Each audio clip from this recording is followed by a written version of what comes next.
going to go ahead and call this meeting to order. We've got a pretty busy agenda today and one that I'm excited about. We've got a couple of speakers coming in today to talk to us about some interesting issues, and we want to keep our speakers relevant to what's going on in our business, so I'm excited about what's coming.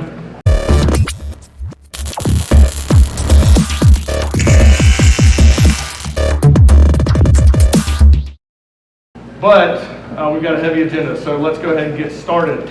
I am Jason Repack. I'm the 2022 president of the Horry Georgetown Home Builders Association. And like I said, I'm going to go ahead and get us kicked off. If any member has brought a guest today, or if you are here as a guest today, if you would please stand. My name is Joshua Barber, and I'm here representing WFXB, the Fox TV affiliate here at Myrtle Beach. Thank you. Hi, my name is Lori Woods. I'm here with Ives Design, and we are an architectural design service. I'm Scott Hawks with Coastal Lux Interiors, building their cabinetry department, so we're authorized well-worn dealer, and just happy to be here. Hi, I'm Pat Horton. I am your local paper chef consultant. I can help you do gift baskets for your clients. We do cooking shows, home shows, anything cooking related. Good afternoon, I'm Michael Brown with IT Shields. We're a cybersecurity firm helping protect your company and your employees from cybersecurity situations. Hi, Dave Baru, Brain Strand Health Coaching. If you need to lose weight or get off prescription medications, I can help you.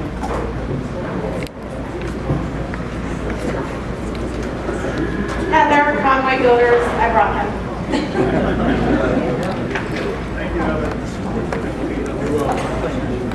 Hi, I'm Sam with United Roofing. We are a local company that specializes in both commercial and residential roofing. My name is Tony Zito. I'm the marketing director in Horry County for everybody that has Down Syndrome Society. I'm here to protect Heather, and I'm here to tell you that every day you guys help make children in Horry County smile. Thank you. I'm Ron Gooding with Hunting with a Hero, a nonprofit that uses hunting to combat PTSD with our heroes. Thank you all for joining us today. I really appreciate you coming in as guests. If you are interested in joining our association, we're only as strong as our membership, and so I would ask that you speak with us afterwards. You can seek out Katrina or Roseanne, and we can get you a membership packet. At this time, I'm going to have Stan come up and give us our invocation so we can get the buffet started. Stan? Thank you, Jason. Got a good crowd today. Thank you, everybody, for coming. One quick announcement. Golf tournament is day after tomorrow. If you're not on a team and you're interested in playing, I might have a couple spots available, so look me up after the meeting. Look me up after the meeting, or give me a call and I'll see what I can do. All right, let us pray. Heavenly Father, we thank you so much for this association. We thank you that we can lift you up before our meeting. Lord, we just thank you and praise you for all of our many blessings, and just ask for your wisdom and guidance in a good meeting today. Bless this food and nourishment of our body as to thy service. In Jesus' name, amen. Amen. Thanks, Stan. All right, so to start with, we always like to have our speaker. I'm going to have Charles Foster come up. He's the board liaison to our membership committee. He's going to come up and recognize and install our new members. Thank you, sir. And as always, I will do my dead level best with the names. I'm Charles Foster. I'm here today as your membership committee board liaison to induct our new members in the Horry Georgetown Home Builders Association. When I call your name, please come forward and accept your plaque.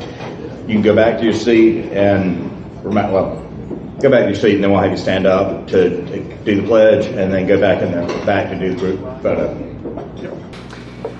Cumulus Media, Jonathan Silver.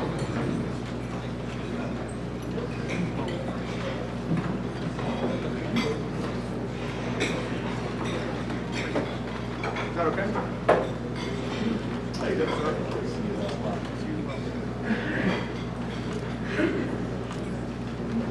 Thank you very much. Design to Sign, Olga Kazakova.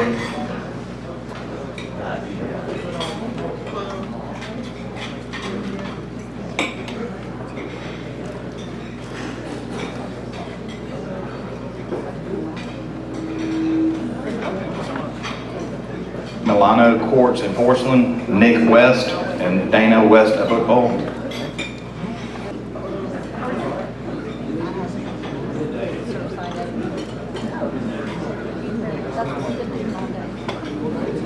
Mungo Homes, Dave Gosnell.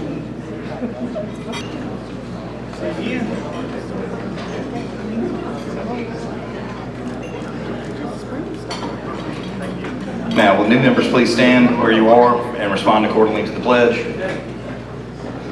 As a member of the Horry Georgetown Home Builders Association, do you pledge to assume the responsibilities listed in the Code of Ethics, freely and solemnly, mindful that these responsibilities are part of your obligation as members of the Horry Georgetown Home Builders Association? If so, please respond by saying, "I do so pledge." Congratulations, you're now formally and officially members of the Horry Georgetown Home Builders Association. And if you would head to the back room for the tabletop area, we'll get a group photo. Thank you, Charles, and thank you to our new members.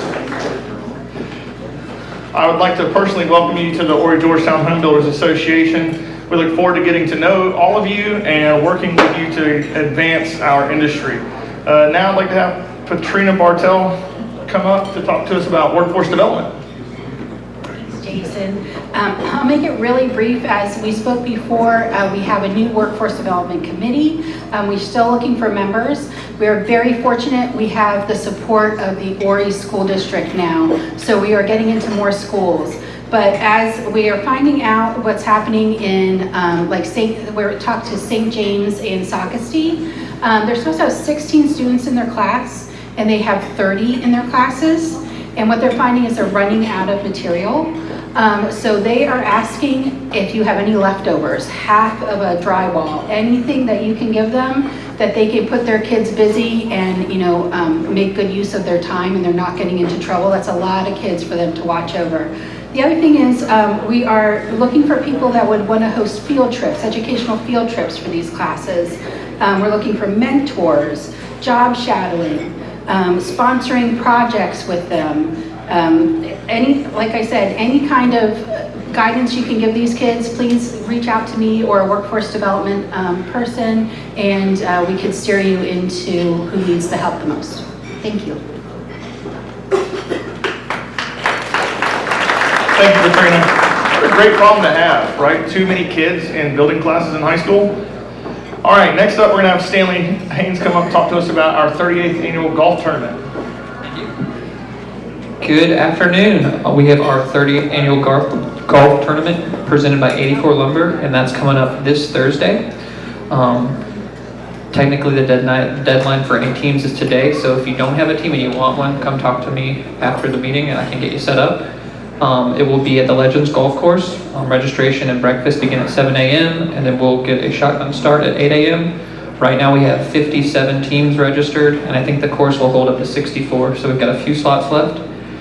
The big thing is we have the raffle this year, which is going to go to the Habitat for Humanity with the Academy of Technology and Academics house build that we're doing. And so if anybody would like to donate a raffle prize for that raffle, it's going to go to the house that the students are building that we're helping sponsor. And it's a great opportunity. So if your business is interested, you can talk to me, email me, and we'll hopefully get a prize there for Thursday for the raffle. If you have any questions about the golf tournament, let me know. Thank you, Stanley. All right, and next up, Jason Faulkner. I know he's here. There he is. He's hiding. Jason's going to come up and talk to us about our student chapter and our Habitat project. Thank you. I just wanted to give you all an update on the ATA Habitat for Humanity build project. Everything's go with the district.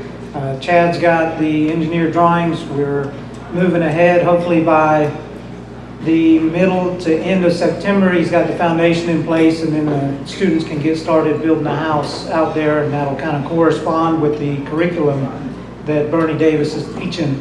But we're going to need volunteers. We're going to need volunteers for labor. We're going to need volunteers for material, money donations, that kind of stuff. We put out a list of stuff. Banner Construction has donated or is loaning some materials and such for that project. Lowe's is partnering with Great Southern Homes to donate a bunch of hand tools. There's some miscellaneous things. If you'll look on the tabletops here, there's a list of a few things that we're looking for. We're looking for potentially a golf cart or a gator that could be rented or loaned out to the school for the school year, where they can transport either a trailer with tools or a trailer with some walls. They want to be able to prefab some walls inside the shop and then move them outside to frame because he's got some select seniors that could do that ahead of time.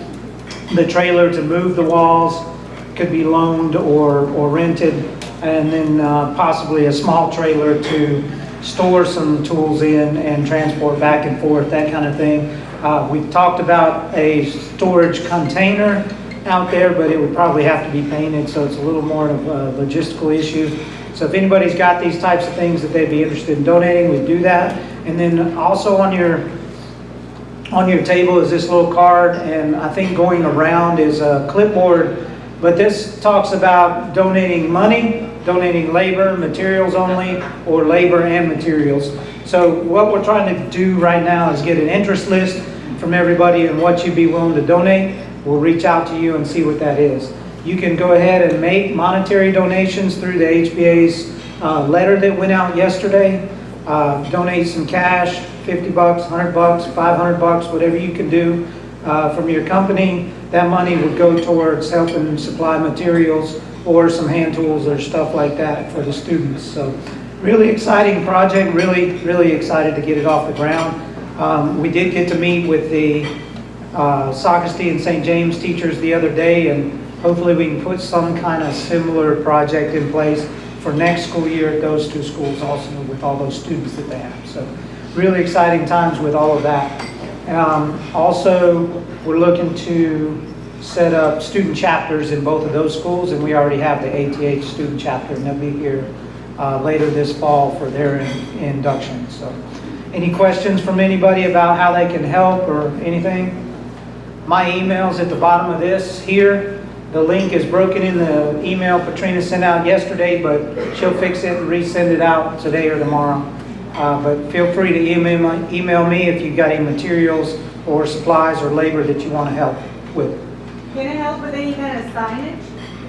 I have a sign company. Can I do anything with signage? Absolutely. Can you help with signage? Yes is the answer. How and what exactly, we'll figure that out. So if you would email me, and we'll get together and figure that out. But absolutely, we want to get a decent sized sign on school property advertising this build. And we really want to get the parents, the students, the teachers involved in supporting these types of programs. So really exciting stuff. Anybody else? All right, thank y'all. Thank you, Jason. I'm really excited about that project. I think it's awesome. We're going to actually have a house built by high school students, so that's amazing. So we're going to get into our actual program today. We've got two presenters today. We've got Sonny Joyner, who's going to be speaking about building material costs, supply chain issues, and what it looks like going forward. And Bugsy Graves is going to speak on the potential impact of the Inflation Reduction Act on housing affordability. At the end of the presentations, we're going to have an open discussion on the topics, and we encourage members to ask questions. So first up is going to be Sonny Joyner. Sonny Joyner is an area manager with Builders First Source and has over 30 years experience in the building industry. He manages the operation of all locations in the Grand Strand and Charleston markets.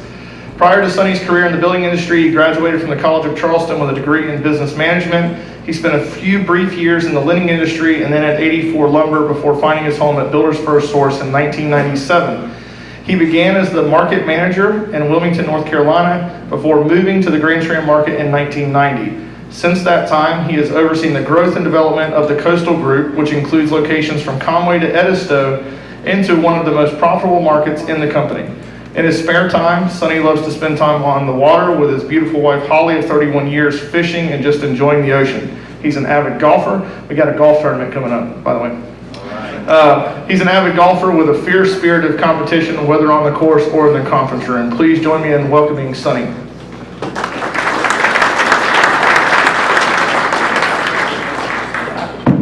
Set that up there, something talk without holding that, or can y'all hear me okay? Yeah, no. If you're the camera in there, they're going to be able Okay, so I'll make it work, sorry. So I'm glad to come and talk to y'all for a few minutes. Roseanne had called me a month or so ago and asked me if I would share some information kind of from the building supply side of things, and I told her I would do that. This is all my personal view. I want to say this up front because I work for a publicly traded, very large company, and I'm not contradicting any messages that are national spoken on expectations of anything. I just have been in this market, along the coastline a long time, and was just going to talk about what we see here. So that's what I'll try to address. I know everybody's has been asking me a lot about what I see, what I think as far as the housing market in general, and there's a lot of fragments. When you talk about that, to kind of wrap up together, there's the big single family, obviously, market that we're lucky to be a part of here in the Grand Strand and Charleston, and part of that is production builders and the custom home guys. And then there's the rental market that has really taken shape that's kind of unique in the last 4 years maybe. A lot of capital interests have made land positions, and they're building neighborhoods of about 400 homes or so that these millennials want to rent instead of own.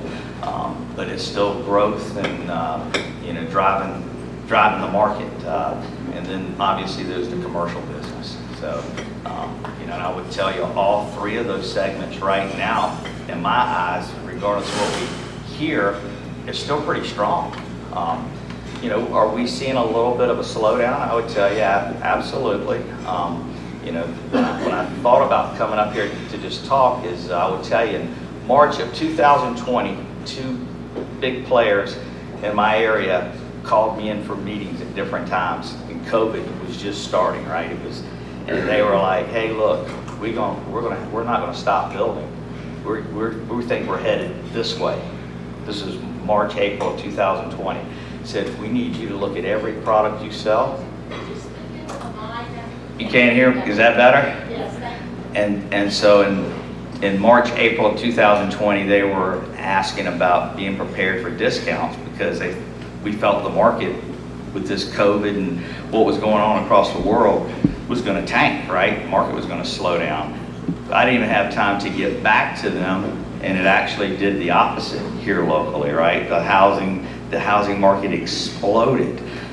You guys and girls have seen the commodity pricing and where it's went. We were selling OSB, which is house sheathing, for $60 a sheet.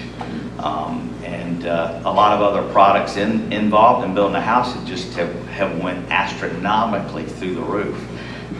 Something I never thought I would see. And in the last 8 months, somewhere along there, it has slowly got back to, I'm gonna call it normal.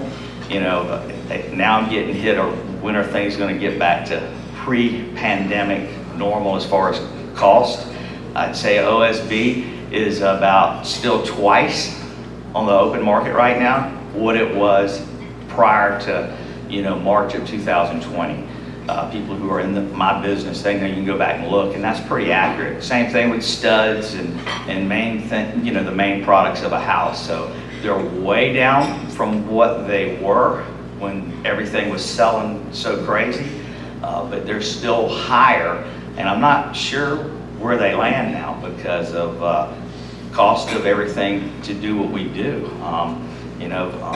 Just from the gas, the fuel costs anymore, the labor cost is more than tripled in most industries that I'm in or affiliated with. So I'm not sure where landing spots when this market, if it slows down, where it goes. I just know we're not at a bad time there. In my mind, it's kind of got back to normal. As far as me trying to give you an idea of what I think the market's doing, we know it is slowing down. Everybody's still pretty busy today. I built a ton of trusses in this market, and they're about a 12-week lead time, and I'll just give you this as a gauge. So we know now what we're building 12 weeks out, right? So, because you have to put them in to get a manufacturer to have these houses that are ready. And some of those lead times are not only shortening, but it seems like about the end of October, the order file is going to slow down even more because it's not there now to produce. So, you know, that'll tell you that it's going to slow down. What I would say is before the pandemic, in 19, 20, even 18, those were good times in our industry. The world wasn't ended then. And we feel here locally that's probably a pretty good idea of the landing spot when you look forward. Because look, for the last 2.5 years, if you're in any form of real estate, building supply or a builder, it's been unbelievable, right? I mean, it's just been chaos. It's been, if you list a home, it sells. It's been really too good to be true. I don't want to throw anything at me, but I've never seen anything like what we went through. And we knew that had to change a little bit. We did. And so I think that's what we're going to experience. And I feel, living in the Carolinas, especially on the coastline, we still have the cheapest price, the best cost for any consumer coming seeking home ownership, compared to the rest of the country. I know that for a fact. Our housing price index is still a very, very, very good, it's an optimistic view for sales for us. We live in one of the most desirable places in the country. We still are a very, lightly dense populated area. As long as the infrastructure and everything keeps up, I feel this market's got a long time and a lot of good growth. So, that's about all I got to say. If anybody's got any questions, or you want to do that at the end. Okay. We're gonna wait until the end. So if you do have any questions, if you don't mind, just hold them till then, and then we're gonna have our next speaker, and then we're gonna open it up for questions. Thank you so much. I really appreciate that. All right, so next up, we're going to have James Bugsy Graves come up and talk to us a little bit about the the Inflation Reduction Act. Yeah. I can't say it without smiling. I'm sorry. Bugsy is a retired master builder, having built over 2,000 homes in the Columbia area in a career spanning over 40 years. He served as president of the Home Builders Association of Greater Columbia in 1996 and president of the Home Builders Association of South Carolina in 2007. National Association of Home Builders Area 4 chairman from 2015 to 2017. Home Builders Association of South Carolina State Rep 2019. Currently Director of Regulatory Affairs for the Home Builders Association of South Carolina. Bugsy? Thank you, sir. Thank you. It's good to see this group here. It's good to see so many young people here. Most of the folks that are up in Columbia look a little bit like me. They're taller, but they look a little bit like me.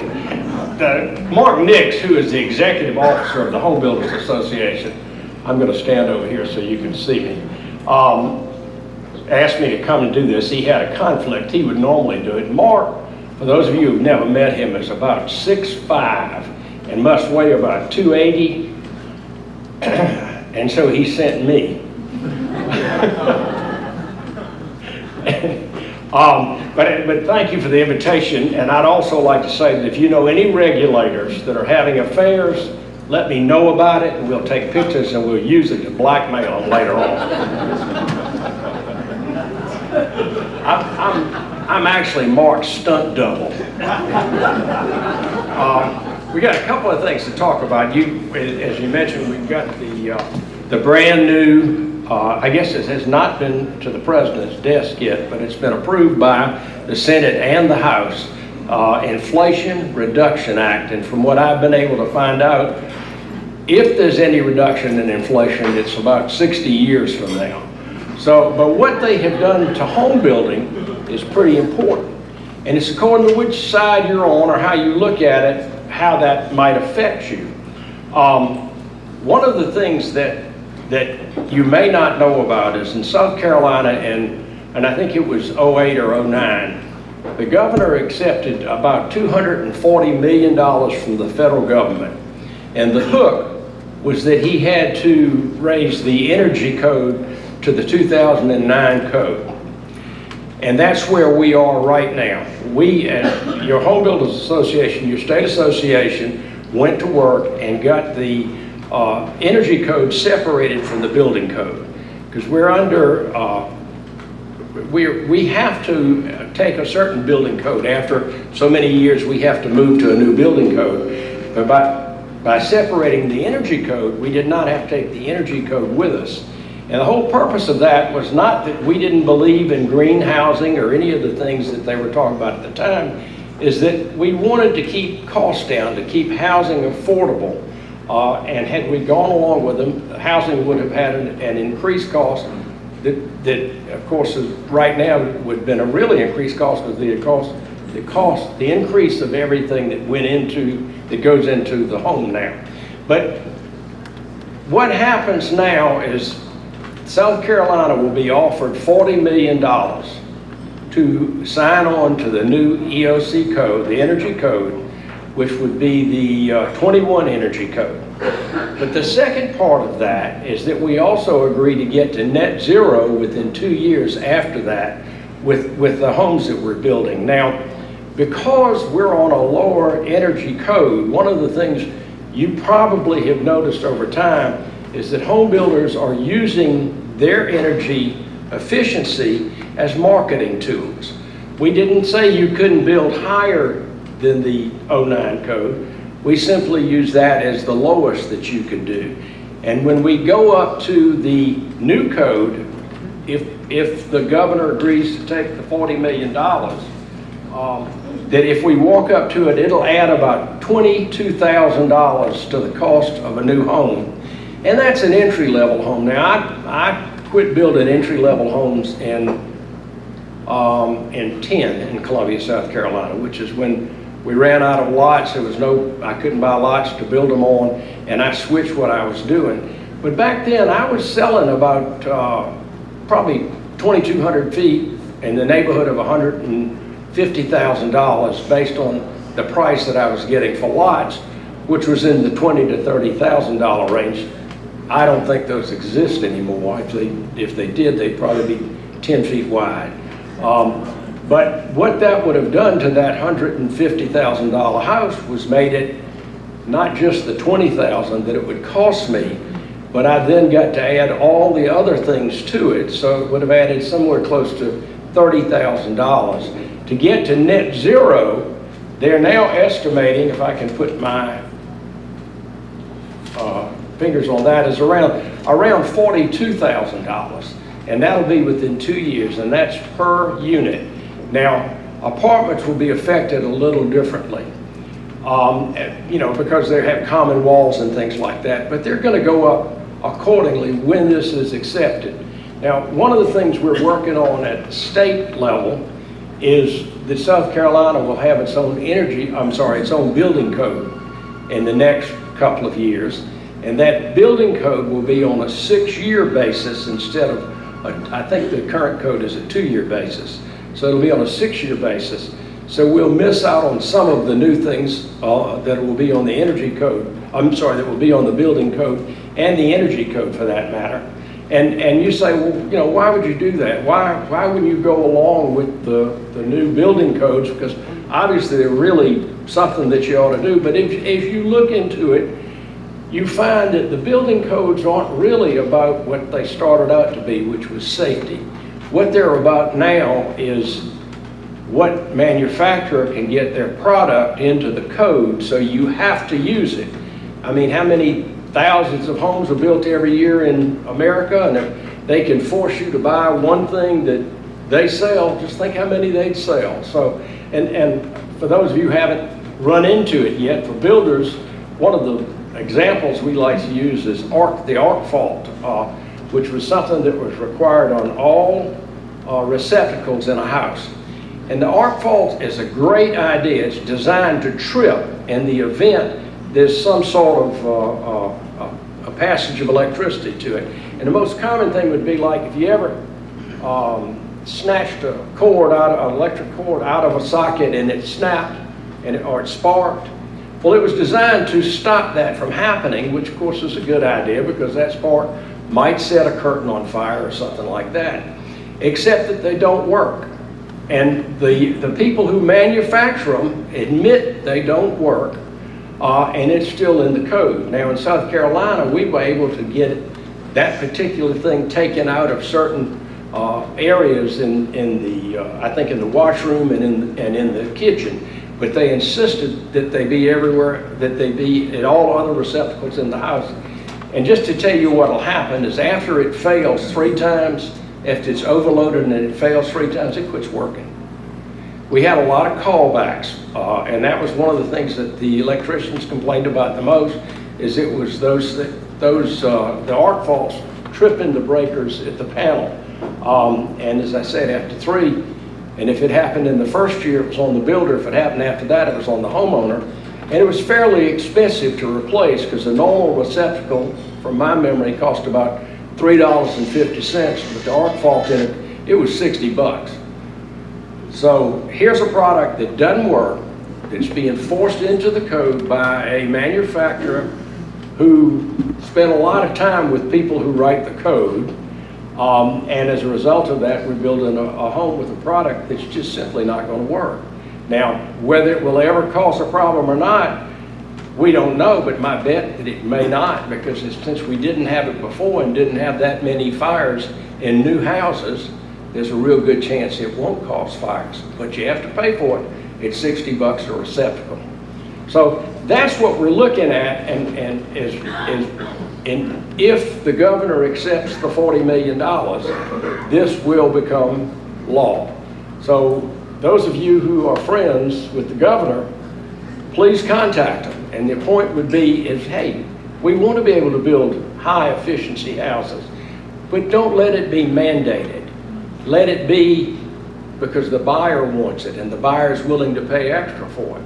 For those folks who don't want that sort of thing, for whatever reason, they won't have to have it under the current regulation. Now, one of the things that's in the new code that we tried to get out is on all new houses built under the latest code that will come under, I think, January of this year, have to have a receptacle in the garage for an electric car. Now, once again, whoever sells that receptacle is going to make a lot of money, and not everybody is going to buy an electric car. So those are the kind of things that we're going to be fighting with this particular thing, and it's going to be law. The president's going to sign it, because this has been a big thing for the Democrats. Is all of the things of course they wanted a lot more, but the things that will be in that bill were really important to the Democrats. It's going to get signed, and it's a matter of time, January, when this code comes into being. So if you know someone, if you have an interest, let us stay the same way we are in South Carolina, where it's not mandated, but it is available to everyone who wants to take advantage of it. Now, that's pretty much what I've got on the points that are in that are important to us. Do you want me to also spend a few minutes talking about what we're doing at the state level about the builder's license? Or you want me to wait on that? What would you like to do? We have a legislative we have a legislative agenda. Do you want me to talk about that? We are going to do that after the panel. I'm sorry? After the Q&A. After, okay, all right. Then I'll wait till the Q&A. All right. Thank you very much. Thank you so much. All right, so if our panelists don't mind hanging around, Bugsy, if you don't mind hanging around up here, because we're going to open it up to questions from the... Hanging around is what I do best. Woo. You know the worst thing, the only thing worse than leg day? The day after leg day. All right, so we're going to open up to questions. I know we had at least 1 or 2 questions lined up when we cut off. So if you have a question, if you don't mind raising your hand or standing up, Stanley's going to come over and get you on a mic.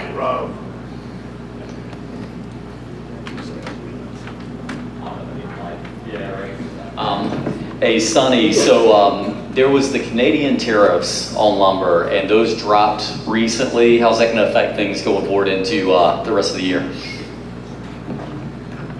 hopefully it'll create more product, right? You know what I'm saying? At a more cost-effective, purchase amount. But really, it has had no impact as of right now, none. So that'll be something we just have to wait and see, because the commodity market, as a lot of people know, is just crazy. What drives it up? There's a pulp shortage going on now, which is what's used for OSB. Different subject, but so it's just hard to figure out what drives that market at times, but it has had no effect.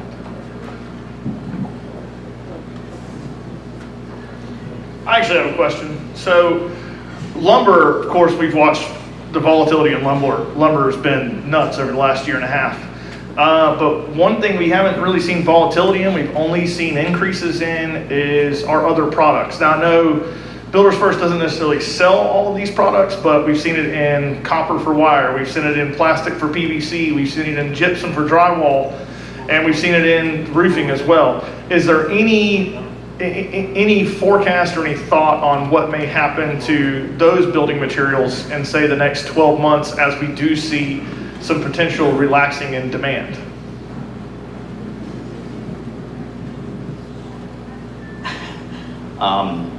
So I hope I'm putting this in the right spot so y'all hear me this time. Look, everybody's still after more increases. It's like they're not done passing them along. Some of them have been warranted. Usually what I would tell you, just being common sense side of things, is when demand slows, price drops. And that's right, as long as there is a demand. And they had the shortage of the resins and some stuff that was in the LVLs, which caused a major problems for a lot of builders in this room. I know that's slowly subsided. Product is now more available, but I think that's more of in other parts of the country, the slowdown has been sooner than what we've seen or gonna see, I think. But to answer your question, demand drives the price. A lot of the fixed costs on window manufacturers and some things that I know that we've all got hit with here recently, I don't know if they'll ever go back down. Doors have been something in a house that forever you could buy an interior 3.0 door for $60 max. Now they're double that, right? Unless you're Berkeley, he gets a deal. But I don't know that those manufacturers, there's only two of them really, Masonite and Jeld-Wen, control the market.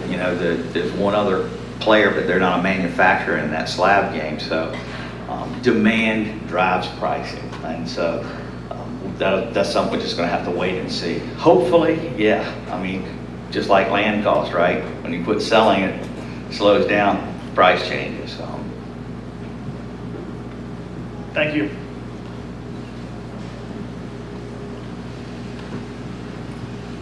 Bugsy, you talked a lot about what the increased costs are going to be associated with if we accept this.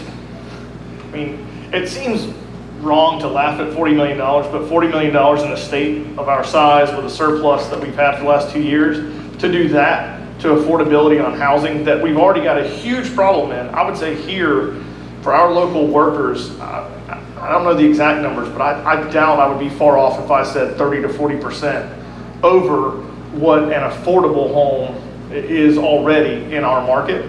So it'd be kind of laughable, but let's say it did happen. Would the suppliers and product manufacturers be able to actually service the product needs for what would be required to be installed in these homes? Well, based on what we've seen in the past, the answer is they will not have the product when the code comes into being.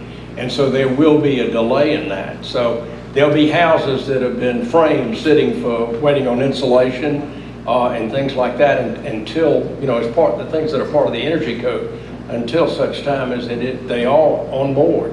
I mean, they're all aware of it. They're all probably had something to do with it because they're going to make a lot more money when we make this change.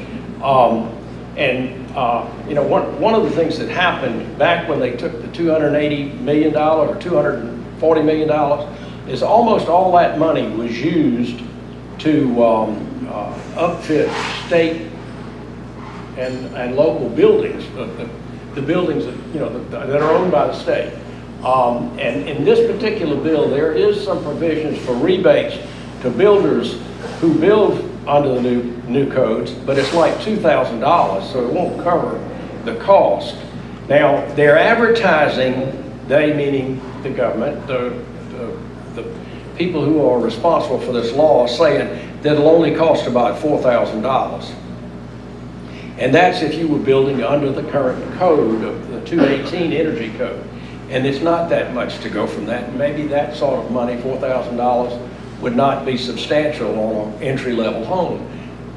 Because a lot of the folks in South Carolina who build well, there aren't that many, I guess now, but who build entry-level homes kept it at the 9 code, and there's going to be a substantial change there. And the suppliers, they might even have to find new suppliers if the guys they were using, you know, quit using that product or don't get their product, so don't get the new products in.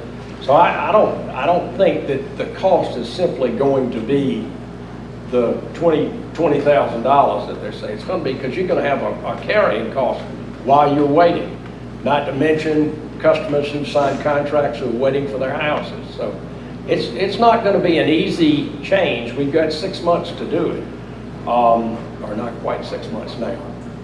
But it always is when there's a change. And the first products that come up don't always work, like the arc fault. It still doesn't work. And they will admit it, and we try to get it taken out of the code, out of the entire code, and everyone else voted it in. So if you know people who are on the code committees who vote, please ask them to quit voting for things that just make money for people, and to think about the people who are buying those new homes. If I real quickly might do a commercial, if you have never been to a state convention, there is one in October of this year at Hilton Head. Now, you guys live close to the beach, so that's not all that exciting for you. But I can tell you that I have been to, I think, 40 state conventions. I missed one. And I was doing my own superintending at the time. It was a cruise to the Bahamas, and it was over the end of the month, and I had a closing, so I couldn't go. And when everybody came back, I realized that I was never going to miss another one. It is a lot of fun, and I will tell you that I have never come back from state convention without something that helped me either build houses better or make more money. The seminars are designed to do that, and we would love to have you join us. You will come back with new friends and new information, and then I'll throw in another one for the national convention. If you haven't been to a national convention, go, because the same good things happen. You meet new people and you hear new ways to build better, or in my case, less expensive, because that's what I was always looking for, because I was building entry-level homes. So that's my commercial for that. I hope to see y'all in October, because I'll be there. And I think it'll be my 41st. Any other questions? Has anybody gauged the temperature of the governor with regard, or the legislature with regard to accepting the 40 million and the changes that would go along with it? You know, there's got to be a joke somewhere about what kind of thermometer we use, but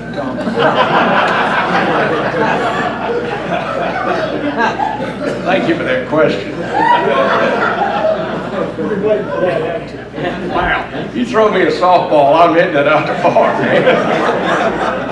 Yes, we have been in touch with the governor, not the governor, but with his aides, to let him know of our concerns.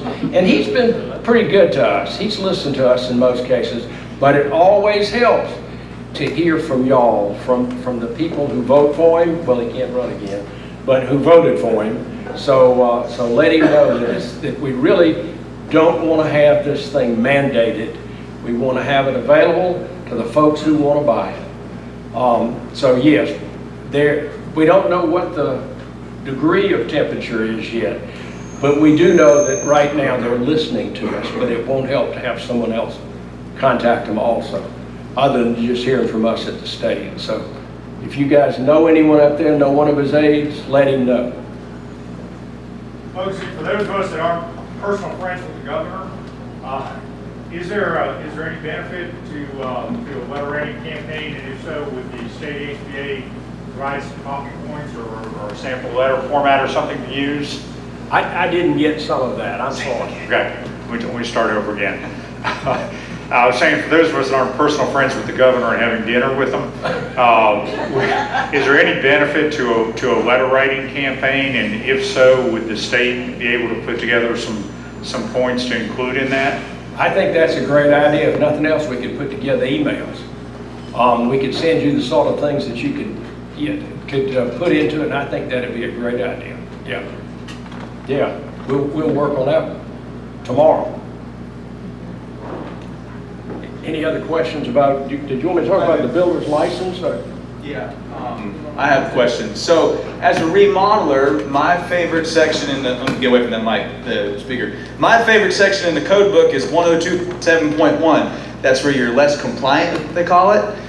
So like if I go remodel a bathroom that has an exterior wall behind the shower, if they do the energy code thing, am I required now to replace the insulation with that fancy insulation, or because I exposed the wall? See what I'm saying? Like, how is that going to affect that part of it? It's actually worse than that. If you pull a permit, that's the key, to remodel a bathroom, you have to bring the entire house up to the new code. So don't worry about that wall. Yeah. I would like to put in my letter of resignation yesterday. Exactly. I mean, it's not friendly to us at all. And you know, the folks who are in favor of a lot of these things and already own a home. They're only making changes for people who haven't bought one yet, or people who want to add another room to their house. So yes, it would be very important to get that word out. And we don't know how we're going to handle it. They tried at the NAHB at the national level, and they were only successful in a couple of things.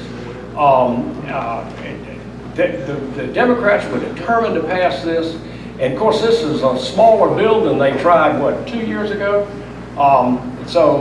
And they got it through. But yes, that's exactly right. Remodeling will change completely. Now think about what that will add to your remodeling of a bathroom. And pulling the permit's key to it, because then the inspector's going to come out and expect you to change the wiring, change everything. And when I say that, you have to come up completely to the electrical code. So it's not friendly to us. And just in addition to that, so you're saying as well as like there will be no homes grandfathered in. Like I live in a home that's over 115 years old. So if, for example, if I need something done, or something needs to be remodeled or done, then I'm going to have to bring the entire house up to code. Is that correct? The way we understand it right now the bureaucrats haven't had a chance to write it completely yet or decide how to enforce it. But the way we understand it right now, it does require that. Now, where it may run into problems is a lot of those old homes have the different kind of windows, the kind that were originally in there, and a lot of municipalities have overlooked it and let them keep those kind of windows. But if it goes in and it works this way, they're going to have to change the windows out too. Well, I mean, it's not going to be a simple mine is a thing. historical home in downtown Conway. We have probably all the covered, same but I old. don't really It's on know the the answer historical to that. registry, so. I don't know the answer to that. I think there'll be some conflicting problems, as they almost always are with this kind of legislation. So, hopefully it can be worked out between whoever's going to be policing it for the Fed and the local governments who, allow that sort of thing. So, but we don't know yet. How will this affect businesses if they need to redo their bathrooms? Is it everything has to be changed, or? I don't is know it the just answer for to homeowners that. association? Mine is strictly residential. My knowledge is residential. I don't know the answer to that. We can find out.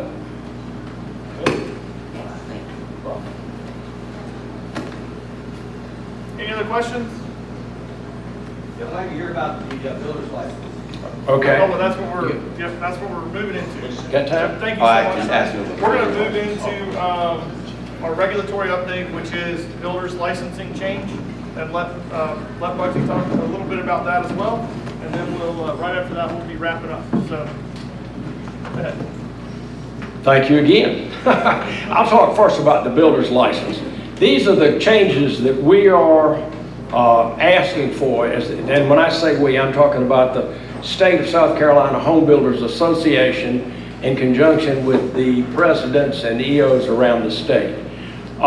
We're increasing the work experience requirements from 1 to 2 years, which is the same as North Carolina and other states. It's currently, in order to get a builder's license, 1 year experience. It was 2 years when I started, and they brought it down to 1, and now we're asking that it go back to 2 years. And that's to ensure educated and experienced licenses, but the Residential Builders Commission has final say in that. And I serve on the Residential Builders Commission, but I'm only one of 6 or 8, one of 8. So they're going to require a SLED criminal background check. We want to create a 3-tiered license system, and this is all for the builder license now, not for a carpenter license or a mechanical license, heating and air, electrical and plumbing. There's no mandatory education for the base license, but allows those builders that want to distinguish themselves by completing education on construction safety and business law approved by the Residential Builders Commission. They will allow residential builders to build their own model home. If those of you who've been around for a while, when you went to build a model home, in some cases the codes folks wouldn't let you do it. You had to hire a commercial builder to build your model home. And this is just sort of to straighten that out so a residential builder could build it. Clarify that a claim on the bond, and you know all builders have to post a bond of $15,000, must come through the Residential Builders Commission first.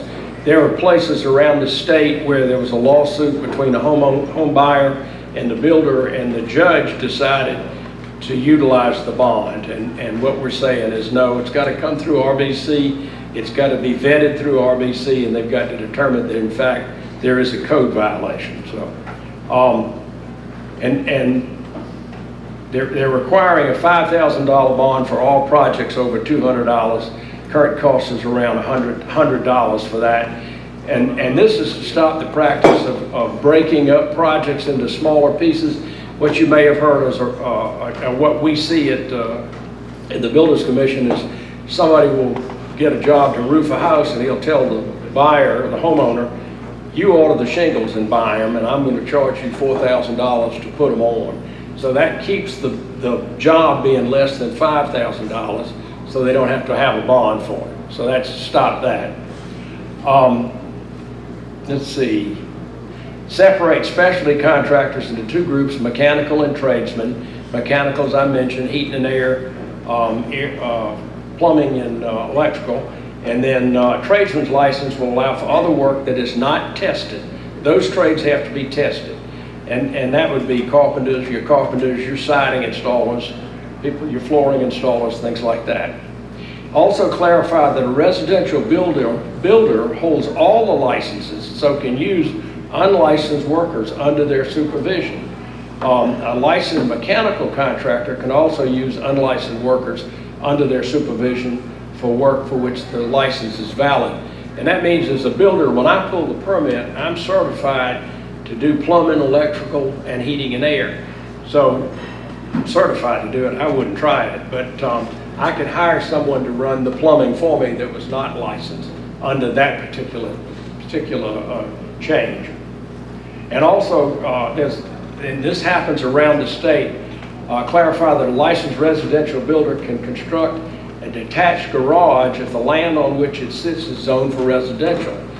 And this would be your remodeling contractors to some degree. Someone owns a home, they've got enough land, they want to build a garage behind the home, I'm sorry. In some jurisdictions, they would not allow a residential builder to build that garage, even though it was a residential garage, because the word garage sounds like it ought to be a commercial operation. So we'll put that back, hopefully put that back in the residential hand, in the residential part of it. And it allows a residential builder to renovate apartment buildings if not changing load walls. Let's see. Oh, and also the permits are not required for home maintenance, such as fixing a leaky faucet. There are some jurisdictions that require that, and we want to straighten that out. And the other thing is, and this sort of got drawn through because I think it was misunderstood, is they want to put the people who install swimming pools under the Residential Builder Commission. This sort of said that it had to be a builder to put in a pool, and that's not what we're looking for. We're just looking for these people to come under some sort of scrutiny through the Residential Builders Commission. When solar panels first became popular, no one oversaw the installation, no one at the state level oversaw the installation of solar panels, and now they come underneath the Residential Builders Commission. So if someone does something wrong, you can file a complaint with the Residential Builders Commission. Anybody got any questions on any of that? Okay, we'll go through this. This is the legislative review. A housing tax credit, which is a credit that they get, that builders of apartments get for building apartment in certain areas, and they set up a fund, and it's first come, first served, and they're establishing that fund at $20 million. The first time the representative did that, or that the government did that, they only put like $5 million, and they're making it now $20 million. There's a proviso now that there has to be a housing need assessment done by the state, and it has to be done, I think it's about every 3 years, that says what the housing needs are, so that some of the, if we determine that you need housing in the $300,000 price range, and some developer develops a piece of property that will work into that system, and the neighbors show up and say, we only want $500,000 houses near us, this work has already been done and said, no, what's needed in that area is the 500,000 houses. And that actually is done by, is a research economist with the Darla School of Business. Joseph Von Nessen will be doing that. Sorry, I thought I heard something. The building codes reforms, we talked about that. 2021 IRC goes into effect January 1st, 2023. And that's what will carry this, will carry the electrical code or the energy code with it. Let's see. Pending ordinance doctrine, and those, you may not have gotten involved with this very much, but a lot of times a county commissioner or a town council has the right to pass certain bills without anyone from the public addressing them. And so we're trying to put a stop to that, because those are the people from around the state who declared moratoriums on building, and without any sort of public input at all. Residential builder's license we talked about.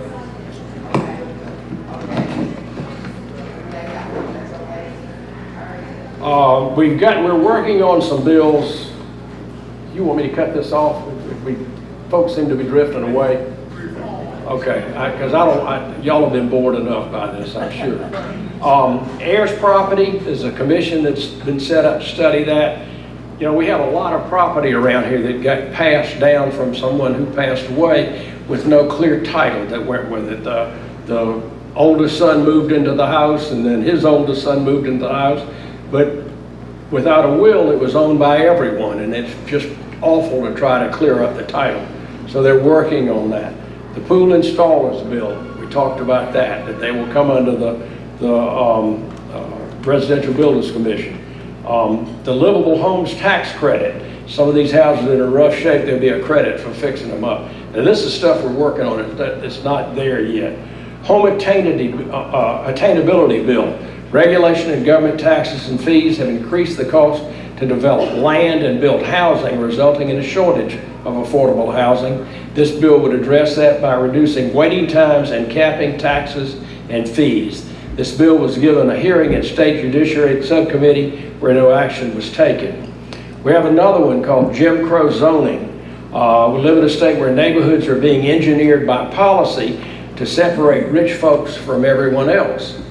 This bill that will be filed by Senator Jackson in January would complement the home attainability bill by requiring municipalities to consider the fiscal impact new laws or zoning regulations would have on the availability to live and work in a community.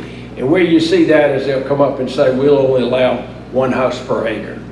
And what that's designed to do is keep you from building attainable, affordable homes in the neighborhood.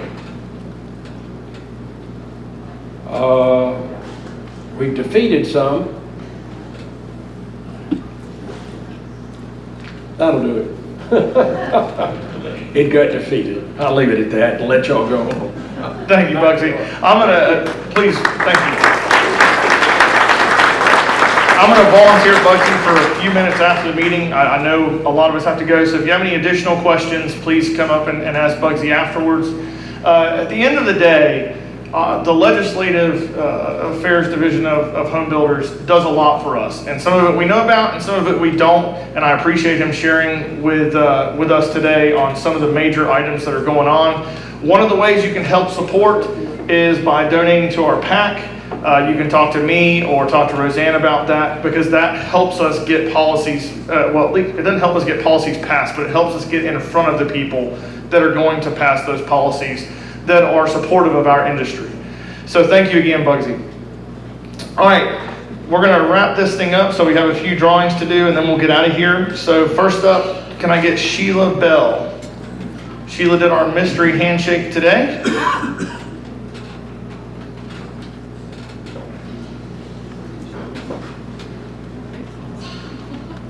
It's going to be Jonathan Silver with Cumulus Radio. Wonderful. Come on forward. So for those of you who don't know, our mystery handshake is the last person to shake our mystery handshake person's hand for the day wins an award. So we've got a couple of gift cards for you. Thank you so much. Can I say one thing? Of course. Bugsy, appreciate all the information. The one thing you're wrong about is Government Master is running for re-election this year on November the 8th. Okay. So we can work with Government Master. If you think that we can work with Joe Cunningham on the Democratic side, I would strongly consider not doing that. He would not work with us. So November 8th, and early voting begins in mid-October. So I just want to make that. Thank you. Thank you very much. Yes, indeed. All right, next up, can I get Christy Yelly to come up and help? We're gonna do our 50-50 drawing first. Now, I never do this, but only because I have terrible luck, and it would be really awkward for me to have my own ticket pulled. All right. 3, 7, 9, 8, 9, 8, 3.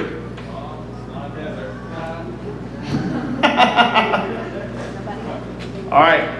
I'm gonna do it one more time, and then we're gonna move on to the next. Oh, wait, we got one? How much is it today? $114.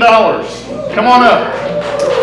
So for those of you who don't know, that's a 50-50 raffle, and the other part of it goes into Home Builders Care, which helps us do a lot of different of our activities in our area. As you know, we give about $50,000, actually a little more than $50,000 away each year to different charitable organizations in the area. So thank you so much for supporting that. Next up, we're going to do our tabletop drawing. Can I get 3, please? So if you win the tabletop drawing, come up and see us after the meeting. You can come see Patrina. And Patrina's going to be, I think, at the front table. For those that are interested in getting packets on membership, you can go see her at the front table on your way out. If you're drawn for a tabletop, go see her. It's for the next meeting, so you can be a tabletop presenter. Our next meeting is going to be in October, because we have our home show in September, and we're also going to have an economic review at our October meeting, so that's going to be exciting as well. So those are Jimmy Morris with Coastal Asphalt, Jim Hannon with Accent Lighting, and Gloria King with King's Gift Baskets. So if you'll just go see Katrina at the front afterwards. And last up, we're going to do our door prize drawings.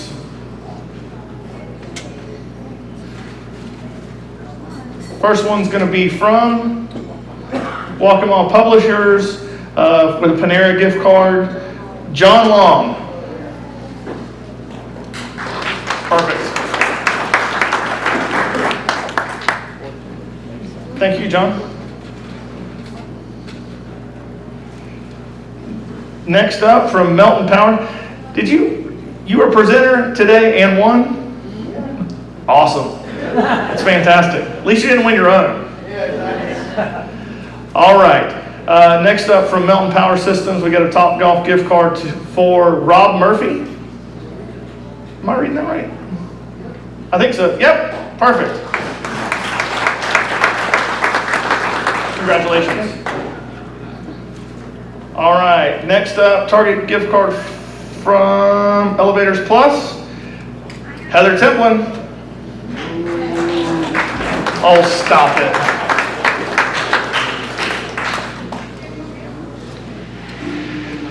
And guys, Heather brings more guests to our meetings, and we're so appreciative for doing that. Thank you, Heather. Congratulations. All right, next up from Coastal Structures, we've got Brook Green Gardens admission. Awesome. Joshua Barber. Perfect. Congratulations.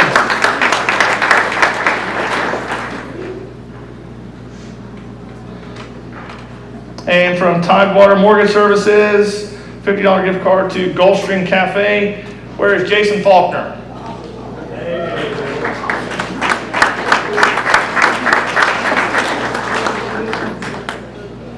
All right, everybody, I know we're all busy, so I don't want to burn any more of your time than I have to. Do we have any new business to discuss?